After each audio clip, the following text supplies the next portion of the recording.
تو سامعین محترم، میں اولاد کی تربیت کے متعلق عرض کر رہا تھا۔ آپ نے یہ بعض دفعہ دیکھا ہوگا کہ لوگ اگر کہتے ہیں ہمارے بچے بگڑ گئے ہیں، ہمارے بچے خراب ہو گئے، ہمارے بچے نافرمان ہو گئے، ہماری بات نہیں مانتے، باپ کے ساتھ بیٹا بولتا نہیں ہے، گھر میں سکون نہیں ہے۔ کبھی کسی پیر سے، کبھی کسی بزرگ سے کہا جاتا ہے کہ حضرت صاحب تعویذ دیں، کبھی کہتے ہیں کہ دعا کریں، کبھی کسی دربار میں، کبھی کسی اللہ والے کی خدمت میں، کبھی کسی بزرگ کے پاس۔ یہ سارے معاملات جو ہم کرتے ہیں اس لیے کہ ہم پریشان ہوتے ہیں، ہماری اولاد کا سلوک ہمارے ساتھ صحیح نہیں ہے۔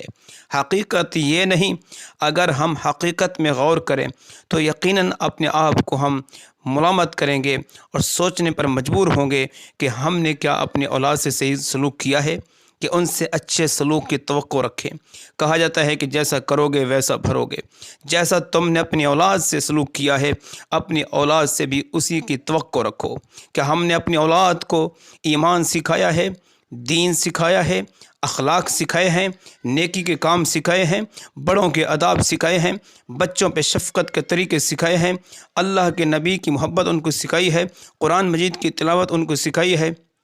اولاد کی ہم نے صحیح تربیت کی ہے۔ اگر ہم نے یہ سب اپنا فریضہ ادا کیا ہے تو اب اگر آپ کا بچہ نافرمان، آپ کا کہنا نہیں مانتا، اب اگر آپ کا بچہ آپ کے حکم میں نہیں ہے، اگر آپ کا یہ بچہ بے دینی کی طرف جا رہا ہے، تو اب آپ کو یہ شکوہ کرنے کا حق ہے کہ جناب میں نے تو بڑی محبت کی تھی، میں نے تو بڑی عزت کی ہے، میں نے تو اس کی بڑی خدمت کی ہے، میں نے تو اس کو بڑا دین سکھایا ہے، اس پر بڑی محنت کی ہے، لیکن اب بچہ نافرمان ہو گیا ہے۔ پھر یہ بات قابل سوچ ہوگی، اب سوچیں گے یہ بچہ کیوں نافرمان ہوا ہے۔ ہم حقدار ہیں کہ اس بچے کو بھی سمجھائیں، اس کو سکھائیں بھی صحیح، اس کو راہ راست پر لانے کی کوشش کریں۔ اور اگر ہماری پوزیشن یہ ہے کہ ہم نے اپنی اولاد کو قرآن نہیں سکھایا، ایمان نہیں سکھایا، دین نہیں سکھایا، اس بچہ نے جب بولنا شروع کیا ہے تو ہم نے اس کو کلمہ نہیں سکھایا، ہم نے اس کو اللہ اور اللہ کے رسول کے نام لینے کے طریقے نہیں سکھائے، ہم نے اس کو پیغمبر کی شریعت کے مطابق جینے کے آداب نہیں سکھائے، رہنے کے سلیقے نہیں سکھائے، بڑوں کی تعظیم نہیں سکھائی، چھوٹوں سے محبت و شفقت کا انداز نہیں سکھایا۔ جب ہم نے کچھ نہیں سکھایا، اب یہ بڑا پن کے، یہ جب بڑا بن گیا، جب یہ جوانی کو پہنچا ہے، وہ میرا ادب نہ کرے، میرا بیٹا ہو کر مجھے حق نہیں پہنچتا کہ اس کا شکوہ کروں۔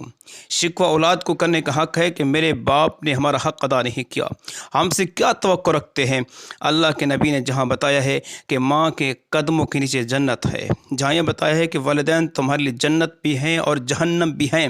جہاں نبی کریم صلی اللہ علیہ وسلم نے اولاد کو سکھلایا ہے کہ خبردار اگر والدین کی اتباع میں زندگی گزارو گے تو کامیاب ہو جاؤ گے۔ ان کے سامنے اف کہنے کی اجازت نہیں ہے، جھڑک کر بات کرنے کی اجازت نہیں ہے،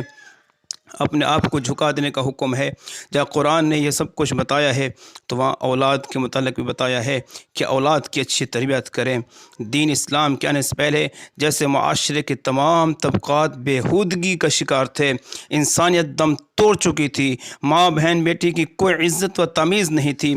بڑے کا اکرام نہیں تھا، چھوٹے پہ کوئی شفقت نہیں تھی، سارے کا سارا معاشرہ خراب تھا۔ رسول اللہ صلی اللہ علیہ وسلم کے آنے سے پہلے کسی کو بھی پتہ نہیں تھا کہ اولاد کی عزت کیسے کی جاتی ہے، اولاد سے محبت کیسے کی جاتی ہے، اولاد سے پیار کیسے کیا جاتا ہے، اولاد کو آداب کیسے سکھائے جاتے ہیں، اولاد سے اخلاقی برتاؤ کیسے کیا جاتا ہے۔ وہ واقعہ مشہور ہے کہ ایک شخص اللہ کے رسول صلی اللہ علیہ وسلم کے سامنے بیٹھا ہوا ہے، اپنے بچہ کی پیشانی پر بوسہ دیتا ہے۔ حضور صلی اللہ علیہ وسلم اس سے پوچھتے ہیں کہ بیٹی تجھے پیاری لگتی ہے، اس کا بوسہ لے رہے ہو؟ کہا محبوب جب تک آپ نہیں آئے تھے میں نے گڑھے کھود کر اپنی 7 بیٹیوں کو زندہ درگور کیا تھا۔ یہ آپ نے سکھایا ہے کہ بیٹی زندہ دفن کرنے کے لائق نہیں، یہ تو پیشانی چومنے کے لائق ہے۔